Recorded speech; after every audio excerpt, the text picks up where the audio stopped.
Hi all welcome to Blasters arena. Kerala ബ്ലാസ്റ്റേഴ്സിന്റെ അടുത്ത മത്സരം മോഹൻ ബഗാനെതിരെയാണ്.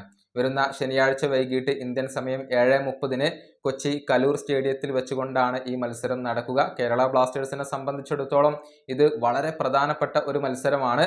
അതുകൊണ്ട് തന്നെ മഞ്ഞപ്പടയുടെ ഈ മത്സരത്തിലുള്ള നിലപാട് എന്താണ് എന്നുള്ളത് ആരാധകർ ഉറ്റുനോക്കുന്ന ഒരു കാര്യമാണ്. കാരണം കഴിഞ്ഞ കുറേ ഹോം മത്സരങ്ങളിൽ മഞ്ഞപ്പട വലിയ രൂപത്തിലുള്ള പ്രതിഷേധങ്ങൾ സംഘടിപ്പിച്ചിരുന്നു. ഈ മത്സരത്തിൽ ആ പ്രതിഷേധങ്ങൾ ഉണ്ടാകുമോ എന്നുള്ളതായിരുന്നു ആരാധകർ ഉറ്റുനോക്കിയിരുന്നത്. ആ വിഷയത്തിലുള്ള നിലപാട് ഇപ്പോൾ മഞ്ഞപ്പട അറിയിച്ചിട്ടുണ്ട്. ഒരു സ്റ്റേറ്റ്മെന്റ് അവർ പുറത്തിറക്കിയിട്ടുണ്ട്. അതായത് പോസിറ്റീവായ ഒരുപാട് കാര്യങ്ങൾ ഈ ജനുവരി ട്രാൻസ്ഫർ ജാലകത്തിൽ കേരള ബ്ലാസ്റ്റേഴ്സ് ചെയ്തിട്ടുണ്ട്.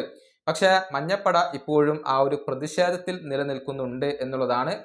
തങ്ങൾ ഉന്നയിച്ച ആ ഒരു പ്രശ്നത്തിന് പരിഹാരം കാണുന്നത് വരെ ഈ പ്രതിഷേധം തുടരും. പക്ഷേ പ്രതിഷേധം താരങ്ങൾക്കെതിരെയല്ല, അത് മാനേജ്മെന്റിന്റെ തീരുമാനങ്ങൾക്കെതിരെയാണ്. അതുകൊണ്ട് തന്നെ താരങ്ങളെ വരുന്ന മോഹൻ ബഗാനെതിരെയുള്ള മത്സരത്തിൽ പരമാവധി സപ്പോർട്ട് ചെയ്യാനുള്ള ഒരു തീരുമാനം ഇപ്പോൾ മഞ്ഞപ്പട എടുത്തിട്ടുണ്ട്. ഈസ്റ്റ് ഗാലറിയിൽ വലിയ രൂപത്തിലുള്ള ചാൻഡുകളും ആർപ്പുവിളികളും ഒക്കെ ഉണ്ടാകും എന്നുള്ള ഒരു ഉറപ്പ് മഞ്ഞപ്പട ഇപ്പോൾ നൽകിയിട്ടുണ്ട്. മോഹൻ ബഗാനെതിരെയുള്ള മത്സരത്തിന്റെ പ്രാധാന്യം കണക്കിലെടുത്തുകൊണ്ടാണ് താരങ്ങളെ സപ്പോർട്ട് ചെയ്യാൻ ഇപ്പോൾ മഞ്ഞപ്പട തീരുമാനിച്ചിട്ടുള്ളത്. ഏതായാലും മഞ്ഞപ്പടയുടെ ഭാഗത്തുനിന്ന് വളരെ മികച്ച രൂപത്തിലുള്ള ഒരു മുന്നേറ്റം തന്നെയാണ് ഇപ്പോൾ ഉണ്ടായിട്ടുള്ളത്. ക്ലബിന് ഏറ്റവും ആവശ്യമായ സമയത്ത് അവർ തങ്ങളുടെ പിന്തുണ പ്രഖ്യാപിച്ചു കഴിഞ്ഞിട്ടുണ്ട്. ഈ വീഡിയോയുടെ അവസാനിപ്പിക്കുന്നു. അടുത്ത വീഡിയോയുമായി വീണ്ടും കാണാം.